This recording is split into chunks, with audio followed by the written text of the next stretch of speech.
Delhi bomb blast से संबंधित एक इम्पॉर्टेंट न्यूज़ आई है। आपने सुना होगा दिल्ली में जो बम ब्लास्ट हुआ था कार के अंदर, रेड फोर्ट के सामने, लाल किले के सामने, जिसमें 11 लोगों की मृत्यु हो गई थी और बहुत सारे लोग घायल हुए थे।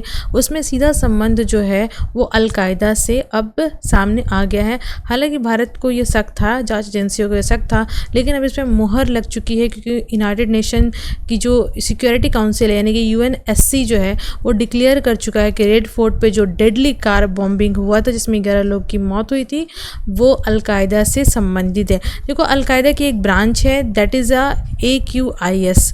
देखो AQIS का मतलब यहाँ पे A का मतलब तो अलकायदा हो गया, ए और Q का मतलब अलकायदा हो गया, और I का मतलब इंडियन है, और S का मतलब सब कॉन्टिनेंट है। तो जब हम बात करते हैं इंडियन सब कॉन्टिनेंट की, मतलब कि हम बात करते हैं भारत की, बांग्लादेश की, पाकिस्तान की, नेपाल की, भूटान की, समझ गए, श्रीलंका की, ये पूरा रीजन इंडियन सब कॉन्टिनेंट कहलाता है। तो अफ़गानिस्तान तक, ठीक है, तो अफ़गानिस्तान से लेकर के इधर बांग्लादेश तक, और इधर जो है माने भारत से लेकर के पूरा आप साउथ में श्रीलंका तक जाओगे, पूरा एरिया इंडियन सब कॉन्टिनेंट रीजन कहलाता है। तो यहाँ पे जो इनका टेरर कनेक्शन है उसको बढ़ावा देने के लिए ये ग्रुप बनी है। और एक इम्पॉर्टेंट चीज़ है इसमें, जो यहाँ का लीडर था, ठीक है, वो जो है USA से बैठ करके एनालिटिक सपोर्ट या अन्य जो भी चीज़ें होती हैं टेररिस्ट को फंडिंग करना या उनके नेटवर्क बनाना या वटेवर जो भी करना होता, सर्चिंग करना, ट्रेंड करना, ये सभी चीज़ें चल रही थी। और इसमें जैसे मोहम्मद की भी जो है वो भागीदारी है। तो मतलब ये पूरा नेटवर्क का वो अब UN सिक्योरिटी काउंसिल की तरफ से मुहर लग चुकी है। अभी तक भारत के अंदर ये चीज़ें क्लियर थी बट वर्ल्ड लेवल पे इसको रिकॉग्नाइजेशन नहीं मिला था, तो ये हो चुका है। नेक्स्ट हम बात करेंगे जो लद्दाख है, लद्दाख स्टेट अवार्ड दिया गया है 2025 का। किसे दिया गया है ये जान लीजिए, डॉक्टर पद्मा गुरमीत, ये चिकित्सक हैं।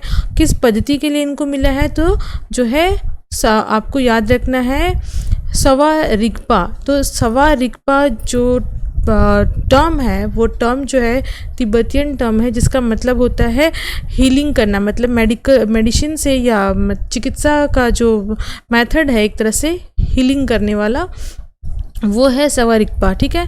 तो ये इम्पॉर्टेंट है, स्टेट की तरफ से ये अवार्ड है। डॉक्टर गुरमीत को ये अवार्ड मिला है, तो हमें याद रखना है डॉक्टर पद्मा गुरमीत नाम याद रखना है, और लद्दाख का स्टेट अवार्ड मिला है, और ये इनको मिला है कि किस में, सवा रिगपा में।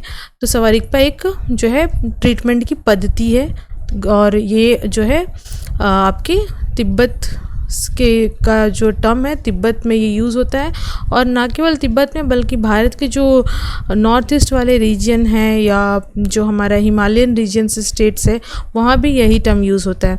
नेक्स्ट है जो है ये अवार्ड जो अभी मैंने बताया आपको, लद्दाख में जो अवार्ड मिला है, तो जो हमारे वहाँ के LG हैं, तो LG ने जो है ये अवार्ड दिया है। तो ये अवार्ड LG के द्वारा दिया गया है। LG कौन है वहाँ के, लद्दाख के LG कौन है, तो विनय कुमार सक्सेना वहाँ के LG हैं। नेक्स्ट है हमारी नेशनल बायोडाइवर्सिटी अथॉरिटी से संबंधित क्वेश्चन है।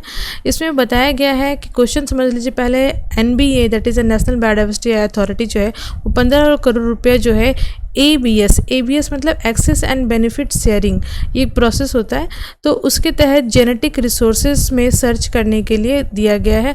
किस चीज़ की जेनेटिक रिसोर्सेज में सर्च करने के लिए NBS जो है वो फंडिंग कर रही है, और ये फंडिंग जो है ABS मेथड से हो रहा है। तो देखो मेथड तो जो आप मेंस वगैरह लिखते हो या तैयारी करते हो उसमें काम आता है, इसलिए मैं टर्म्स के साथ डिस्कस करती हूँ कि अगर मान लीजिए आप BPSC मेंस दे रहे हो या आप UPSC के लिए मेंस के लिए प्रिपरेशन कर रहे हो या किसी भी PCS की परीक्षा देने जा रहे हो, तो जो MCQs है वो तो ठीक है, वो तो आपको हेल्प करता है बहुत ईजिली आंसर फाइंड आउट करने में, बट जब आप आंसर करते हो तो आंसर में आपको टर्मोलॉजी पे काम करना पड़ता है, आपको वो चीज़ें स्किल सीखनी पड़ती हैं। तो ये सब जब आप वर्ड्स यूज़ करते हो तो आपके आंसर बहुत ज़्यादा अच्छे हो जाते हैं, मतलब लगता है वैल्यूएबल है, ठीक है। इसलिए ये सब टर्म्स के साथ डिस्कस करना भी बहुत ज़रूरी होता है।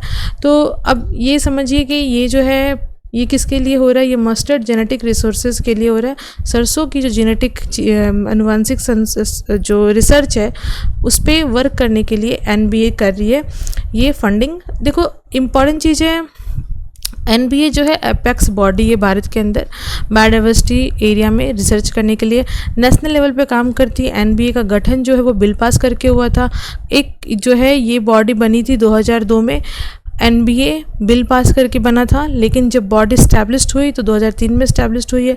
ये याद रखना है, नेशनल बायोडाइवर्सिटी अथॉरिटी इस्टेब्लिशमेंट हुआ है कितना 2003 में, बनी है बिल पास करके 2002 में। ठीक है, चलिए नेक्स्ट बात करते हैं। जैसे मैंने बताया आपको ABS यानी एक्सेस एंड बेनिफिट शेयरिंग, उस मेथड से जब मस्टर्ड की जेनेटिक रिसोर्सेज पे रिसर्च होगी तो इसमें जो है इस मीटिंग में बायोडाइवर्सिटी के कितने मेंबर्स शामिल थे, तो याद आपको रखना है 26 स्टेट और 3 यूनियन टेरिटरीज़ की जो काउंसिल है बायोडाइवर्सिटी की वो यहाँ पे सम्मिलित थी। यानी हर 26 राज्य में और 3 यूनियन जो टेरिटरीज़ है वहाँ पे जो मस्टर्ड की कल्टीवेशन है वो इसी मॉडिफाइड जेनेटिक रिसोर्स के द्वारा तैयार मस्टर्ड से की जाएगी। ये इम्पॉर्टेंट है, याद रखना है एग्ज़ाम के लिए।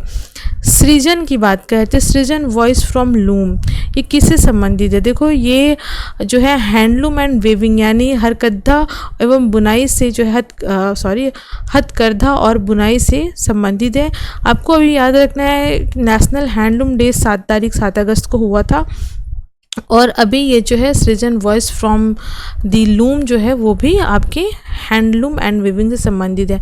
नेक्स्ट देखो, भारत के अंदर टोटल जो स्मारक हैं, है ना, जो पुरातन स्मारक हैं उनकी संख्या 3688 है, लेकिन जो हमारी मोनूमेंट साइट्स हैं, मतलब जो स्टेट के द्वारा प्रोटेक्टेड मोनूमेंट साइट्स हैं उनकी संख्या मात्र 414 है, और सबसे अधिक जो साइट्स हैं वो भारत के स्टेट यूपी में है। दूसरे नंबर पे कर्नाटका आता है 60 के साथ, 60 वहाँ पे साइट्स हैं जो प्रोटेक्टेड एरिया हैं। उसके बाद तीसरे नंबर पे महाराष्ट्र आता है। झारखंड में एक भी जो है वो आपके प्रोटेक्टेड एरिया नहीं है। 13 साइट्स सबकी बिहार के अंदर है। बिहार में प्रोटेक्टेड मोनूमेंट्स जो साइट्स है उसकी संख्या 13 है। नेक्स्ट बात करते हैं एकलव्य मॉडल रेसिडेंशियल स्कूल के बारे में, मैंने कई बार आपसे बताया है, फिर भी डिस्कस करते हैं। ट्राइबल स्टूडेंट्स के लिए रेसिडेंशियल स्कूल मॉडल है एकलव्य स्कूल मॉडल, तो ट्राइबल स्टूडेंट्स के लिए है ये। नेक्स्ट है, देखो ऐसा बताया जा रहा है कि जो ट्राइबल स्कूल एकलव्य मॉडल जो रेसिडेंशियल स्कूल है वो किस क्षेत्र में खोला जाएगा? वैसा कोई भी स्टेट या एरिया जो ट्राइबल एरिया हो, अकॉर्डिंग टू कॉन्स्टिट्यूशन 50% वहाँ की आबादी ट्राइबल हो, या कम से कम 20,000 लोग अगर ट्राइबल्स हैं वहाँ पे, तब भी वहाँ पे एकलव्य स्कूल खुलेगा। देखिए जो आदिवासी क्षेत्र है वहाँ पे डिजिटल सेवा प्रदान करने के लिए भारत सरकार और जो हमारी टेलीकॉम मिनिस्ट्री है वो अलग से डिजिटल भारत निधि सेवा प्रोवाइड करती है। 4G कम्युनिकेशन वहाँ पे प्रोवाइड होता है, नेटवर्किंग का। ये इम्पॉर्टेंट है, वेरी वेरी इंपॉर्टेंट है। DBN that is the digital Bharat Nidhi, ये सिर्फ और सिर्फ ट्राइबल एरिया में प्रोवाइड होता है 4G कनेक्शन। आदि कर्मयोगी अभियान किससे संबंधित है? देखिए जो ट्राइबल्स हैं उनको ट्रेन करने के लिए ये कार्यक्रम चलाया जाता है, जहाँ पे जो वॉलंटियर्स हैं उनको तैयार किया जाता है कि कैसे गवर्नमेंट की स्कीम्स को एक्सेस किया जाता है, कैसे पेपर्स बनवाए जाते हैं, कैसे गांव की समस्याओं को लिंक किया जाता है अन्य जो ट्राइबल संसाधन है या जो ट्राइबल्स के लिए सुविधाएँ बनाई गई हैं उनको कैसे एक्सेस करना है। उसके लिए ट्राइबल कर्मयोगी अभियान चलाएगी, क्योंकि बहुत सारी चीज़ें तो ट्राइबल्स को पता ही नहीं होती कि उनके लिए है। तो ये लास्ट माइल्स ऑफ गवर्नेंस है, मतलब कर्मयोगी जो है, आदि कर्मयोगी जो अभियान है उसके तहत मतलब हर घर के व्यक्ति को ट्रेंड करना है कि उनके क्या अधिकार है, उनको कैसे क्या चीज़ें एक्सेस करनी है। इम्पॉर्टेंट है, ये बहुत इंपॉर्टेंट है। 3rd लेयर ऑफ गवर्नेंस हमारे यहाँ है, लेकिन बावजूद जो है बहुत सारी योजनाएं आदिवासियों तक नहीं पहुँच पाती है। इसके लिए ही ये आदि कर्मयोगी अभियान चलाया गया है, जिसमें मतलब मॉडल विलेज भी बनाना है और वॉलंटियर्स को भी तैयार करना है। समझ गए? तो बहुत सारी चीज़ें इसमें चल रही हैं। अब नेक्स्ट बात करते हैं नेशनल शेड्यूल जो हमारी tribes finance and development corporation है, इससे संबंधित। देखिए एक बात बता दूं आपको, जो हमारे ट्राइब्स हैं उनके लिए तो नेशनल कमीशन फॉर ST हैं ही, अन्य सुविधाएं हैं ही, लेकिन उनको फंड करने के लिए, उनके एरिया में डेवलपमेंट कार्य करने के लिए अलग से एक बॉडी बनाई गई थी जिसका नाम है national schedule tribe finance and development corporation.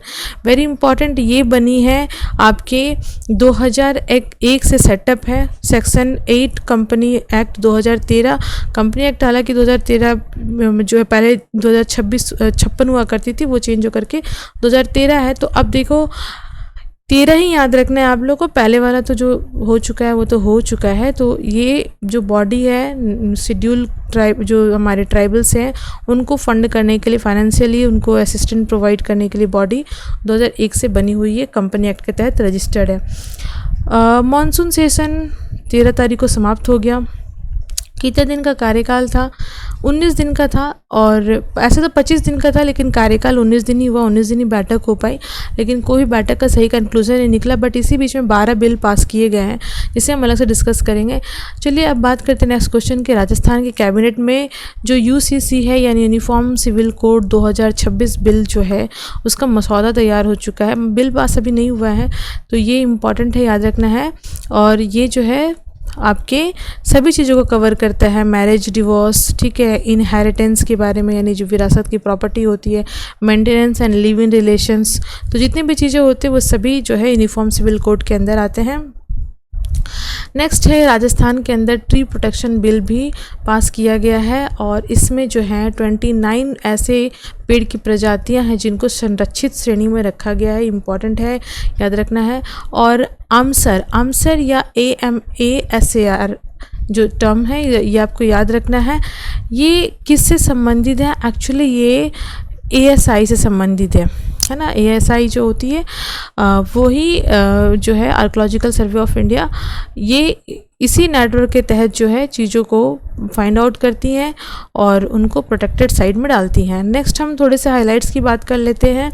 Highlights क्यों, कुछ ऐसे क्वेश्चंस होते हैं, न्यूज़ होते हैं जो इंपॉर्टेंट तो होते हैं, बट उससे MCQs बनना टफ होता है, वो लीनियर होते हैं। जस्ट फॉर अवेयरनेस वो याद रख लेना चाहिए, और यह कभी उससे क्वेश्चन भी बन सकते हैं। जैसे कि जो तेलंगाना है वहाँ पे जो जेल में रहते हैं कैदी, तो 78 कैदी जो हैं उनमें से 78 जो कैदी हैं वो SSC का एग्ज़ाम पास आउट कर लिए, समझ गए। तो उनको 78 जो प्रिजनर हैं उन्होंने 78 बच्चे, मतलब बच्चे तो नहीं बोल सकते हैं, जो प्रिजनर हैं वो एग्ज़ाम पास करके जॉब ले लिए हैं, और अब उनको जो है जेल की तरफ से या गवर्नमेंट की तरफ से कह सकते हैं सज़ा उनकी कम की जा रही है एज अ रिवॉर्ड, ठीक है। अवार्ड तो किसी कार्य के लिए मिलता है जो एक तरह से फिक्स होता है कि हाँ इस कार्य के लिए ये अवार्ड है, लेकिन रिवॉर्ड कुछ फिक्स नहीं होता, वो अब कुछ भी मतलब जो सिचुएशन के आधार पे निर्भर करता है। तो वो रिवॉर्ड के तौर पे जो है उनको उसकी सज़ा कम करने की बात की गई है। और ये एग्ज़ाम दिए हैं कैसे, तो ये जैसे इग्नो होता है ना, ओपन स्कूल, जो जिस तरीके से आप एग्ज़ाम देते हैं, वैसे ही NIOS सिस्टम है भारत सरकार की, जिसके तहत आप ओपनली किसी भी लेवल का एग्ज़ाम या किसी भी लेवल का सर्टिफिकेशन कोर्स या अन्य गवर्नमेंट एग्ज़ाम पे दे करके पास आउट हो सकते हैं। तो नेक्स्ट हम बात करने वाले हैं, जो हाइलाइट्स है हमारा वो Jammu and Kashmir corporation, municipal corporation से संबंधित है। जम्मू रन्स फॉर यूनिटी, ठीक है, a place for clean Amarnath Yatra 16 तारीख से स्टार्ट होने वाली है। 5 से 10 किलोमीटर की रनिंग कैटेगरी में ये यात्रा है। तो ये बस जम्मू रन फॉर यूनिटी, ये आपको याद रख लेना है। जम्मू कश्मीर की जो म्यूनसिपल कॉरपोरेशन उनके द्वारा इनिशिएट किया गया है। जम्मू एंड कश्मीर पुलिस के द्वारा लॉन्च किया गया डायल 112, जो एक तरह से इमीडिएट सर्विस प्रोवाइड करेगा। एक और न्यूज़ है जो क्रिकेट लवर है उनके लिए है। India versus Afghanistan T20 international match series जो है वो होने की संभावना प्रबल है ना, कंफर्म भी हो गई है। सितंबर 2026 में ये होगी। प्रेसिडेंट द्रौपदी मुर्मू के द्वारा जो है संगीत नाटक एकेडमी फेलोशिप अवार्ड 2024 और 25 के लिए दिया गया। 115 इसमें आर्टिस्ट जो है वो चुने गए हैं। दिल्ली में ये अवार्ड होगा, और यहाँ पे जो कल्चर मिनिस्टर गजेंद्र सिंह शेखावत हैं और जो स्टेट मिनिस्टर राव इंद्रजीत सिंह है वो भी प्रेजेंट रहे। और देखो ये जो अवार्ड है ना 1952 से मिल रहा है, जो भी इस आपके साहित्य, नाटक और कला के क्षेत्र में जो अच्छा काम करते हैं उनको ये अवार्ड मिलता है। इसमें देखो एक्चुअली में 3 लाख रुपए की जो है अवार्ड धनराशि दी जाती है गवर्नमेंट की तरफ से, प्लस जो संगीत नाटक जो एकेडमी है उनकी तरफ से जो है 1 लाख रुपए का धनराशि मिलता है, प्लस ताम्रपात्र और जो है अंग वस्त्र जो है प्रदान किया जाता है। तो ये इम्पॉर्टेंट है। नेक्स्ट हम बात कर लेते हैं, देखो जो 13 तारीख था उस दिन अहिल्याबाई होलकर जो है उनकी डेथ एनिवर्सरी थी। थोड़ी सी बात कर लेते हैं अहिल्याबाई होलकर। आपने जो काशी का मंदिर है, वाराणसी में जो मंदिर है, वो मंदिर जो है एक तरह से देखा जाए तो इनका भी बहुत बड़ा योगदान है। और यहाँ पे आप देखो, आपने माहेश्वरी साड़ी का जीआई टैग आपने सुना होगा या पढ़ा होगा। तो वो जो माहेश्वरी साड़ी को लोकप्रियता मिली है, या इंदौर को कह सकते हैं कि जो एमपी के अंदर एक बिज़नेस हब बन करके उभर के सामने आया है। आज के डेट में भी फर्स्ट क्लीनिंग सिटी का अवार्ड हमेशा ज़्यादातर जो जीतने वाला शहर है वो इंदौर रहा है। तो इंदौर अपने बिज़नेस के लिए भी जाना जाता है।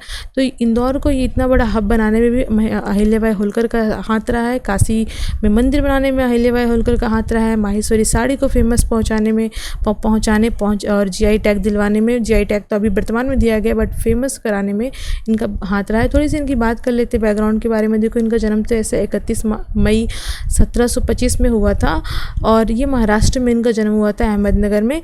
और अगर हम बात करें तो इनके जो पिताजी थे वो अपने गांव के हेड थे, ठीक है, मंकोजी राव सिंधे। और उसके बाद इनकी शादी हो जाती है बचपन में ही।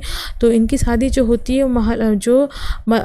मल्हार राव होलकर है उनके बेटे केंद्रा राव होलकर से होती है 1733 में, लेकिन उनकी मृत्यु हो जाती है 1745 में। तो बहुत अर्ली एज में जो है ये विधवा हो जाती हैं और ये सुसाइड अटैम्प्ट करती हैं। सुसाइड अटैम्प्ट मतलब सती प्रथा के तहत जो अटैम्प्ट होता है वो करने की कोशिश करती हैं। बट उनके जो मतलब ग्रैंडफादर नहीं बोल सकते हैं, जो उनके फादर इन लॉ हैं वो उन्हें रोकते हैं, उन्हें ट्रेंड करते हैं कैसे एडमिनिस्ट्रेशन किया जाता है, कैसे मिलिट्री को रूल किया जाता है, किस तरह से मिलिट्री ट्रेनिंग होती है वो दिया जाता है इनको। और उसके बाद फिर ये जो है एक सशक्त महिला बनकर उभर के सामने आती हैं। फिर इनके जो फादर इन लॉ हैं उनका जब साम्राज्य ख़त्म होता है, उनका जब राज्यकाल ख़त्म होता है, तो अगेन इनका जो बेटा होता है वो शासन करता है। और अन्य जो इंदौर है या जो माहेश्वर एरिया है या पूरा एमपी कहिए, वहाँ पे एक जो है वो मालवा क्वीन इनको कहा जाता है।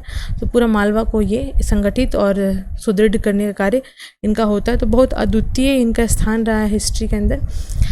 नेक्स्ट देखो, जो लाइब्रेरिया के मिनिस्टर हैं वो भारत में विज़िट के लिए आए हैं, 2 दिवसीय विज़िट है। एंड तीसरा जो न्यूज़ है वो केनिया से संबंधित है। देखो, केनिया की सरकार जो है ना वो भारत के अंदर मतलब जो वहाँ के लोग जो हैं, मतलब केनिया के अंदर के जो लोग हैं उनको पर्सन ऑफ इंडियन ओरिजिन जो है वो क्लियर करेगी। मतलब किसी एक व्यक्ति को जो वहाँ पे अच्छा काम कर रहा होगा या गवर्नमेंट के अंदर या आउट ऑफ गवर्नमेंट, उनको जो है person of the Indian origin declare करेंगी। और ये इंडिजिनस कम्युनिटी के बीच से होगा। तो ये केनिया और इंडिया के बीच में पीपल टू पीपल के लिए अच्छा कनेक्टिंग एक अप्रोच है। दोनों देश के बीच में जो रिश्ते हैं वो काफ़ी स्ट्रांग होंगे इससे।